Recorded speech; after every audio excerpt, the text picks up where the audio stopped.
ॻाल्हि तव्हीं चई सघो त हिन माण्हू ऐं हिन जी पार्टी कॾहिं भत्तो न आहे वरितो, कॾहिं पेट्रोल पर पंपनि तां ज़ोरी पैसा न आहिनि वरिता, कॾहिं नौकरी न आहे खपाई, कॾहिं सिंध जे माण्हुनि खां होंडा टैक्स न आहे वरितो, कॾहिं मोटरसाइकिल न आहे चोराई, कॾहिं प्लाट ते कब्ज़ो न आहे कयो, कॾहिं कंहिंजी ज़मीन ते कब्ज़ो न आहे कयो।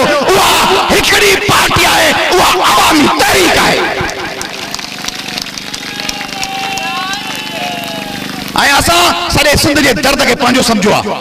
असां पंजाब जे उन्हनि भाउरनि जिन सां ज़्यादती थी आहे, असांजा भाउरनि उहे उर्दू ॻाल्हाईंदड़ जेके कराची में ख़ुदि दहशतगर्दनि जे दबाव में असांजा भाउरनि, उहे पठान जेके दहशतगर्दनि जा साथी न आहिनि पर उनजे बावजूद उन्हनि ते ड्रोन हमला थियनि था, उन्हनि जे नियाणियुनि खे रत सां विञारियो वञे थो, असांजा भाउरनि।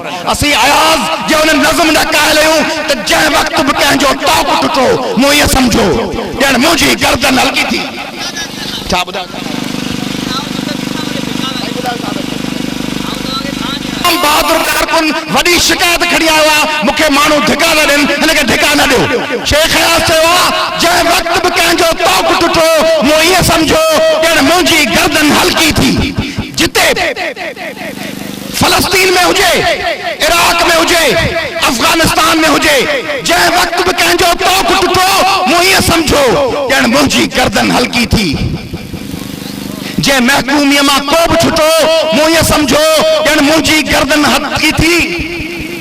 ऐं दुनिया भर जा महकूमो ऐं मज़लूमो, जंहिं महकूमीअ मां को बि छुटो मूं ईअं सम्झो ॼण मुंहिंजी गर्दन हल्की थी।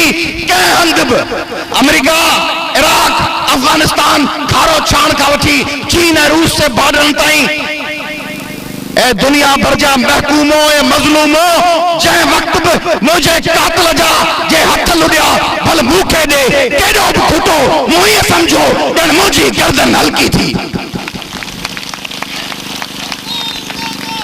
हाणे तव्हीं फ़ैसिलो कयो, ठट जा दोस्तो, तव्हीं फ़ैसिलो कयो।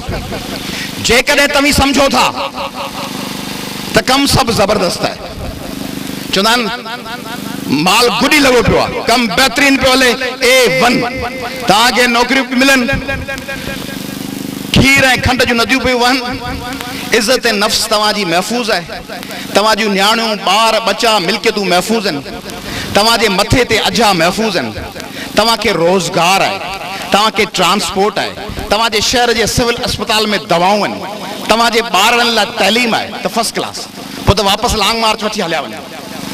पर जेकॾहिं तव्हीं सम्झो था त इएं न आहे त पोइ वाज़ह लफ़्ज़नि में ॿुधायो त जेका पार्टी ऐं जेको माण्हू सिंध जे माण्हुनि जो सौदो करे ऐं पाणी खपाए तव्हांजो नुमाइंदो आहे, हे सिंध जो गद्दार।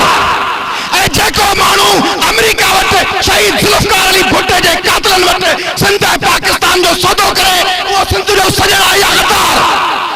ऐं जेको माण्हू असमा खंड जहिड़नि ॿारनि सां बेवरबदी थियनि ऐं हू कराची में 9-0 ते दहशतगर्दनि जे आॾो पंहिंजूं टोपियूं लाइ पट में उछले सिंध जो सॼण आहे या गद्दार। त पोइ अचो सिंध जा माण्हू, अचो ऐं अवामी तहरीक जो साथ ॾियो। ऐं अवामी तहरीक जो साथ सिर्फ़ ताड़ियुनि में न, नारनि में न, हथ उभा करण में न, बंदि करण में, कराची शहर ऐं सॼो सिंध फतह करण में असांजो साथ ॾियो। चश्मे नम जान शोरी त काफ़ी नहीं, अख में ॻोढ़ो ऐं उदास तबियत, उदास आहियूं सिंध जे दुख में ग़र्क़ आहियूं। फैज़ चए थो चश्मे नम जान शोरी त काफ़ी नहीं, तोहमत इश्क पोशीदा। तव्हां ते इल्ज़ाम लॻे सिंध जे मोहबत जो ऐं लिकी इल्ज़ाम लॻे, लिकी न, तव्हां ते वाशगाफ लफ़्ज़नि में इल्ज़ाम लॻे। तोहमत इश्क पोशीदा काफ़ी नहीं, आज बाजार में पाप जौला चलो, मस्त रख्ता चलो, खूब बदामा चलो, राह तकता है सब शहर जाना चलो। शहर कातिल में अब्बा सफा कौन है, दस्त कातिल के शाया राह कौन है।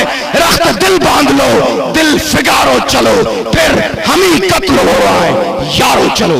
जी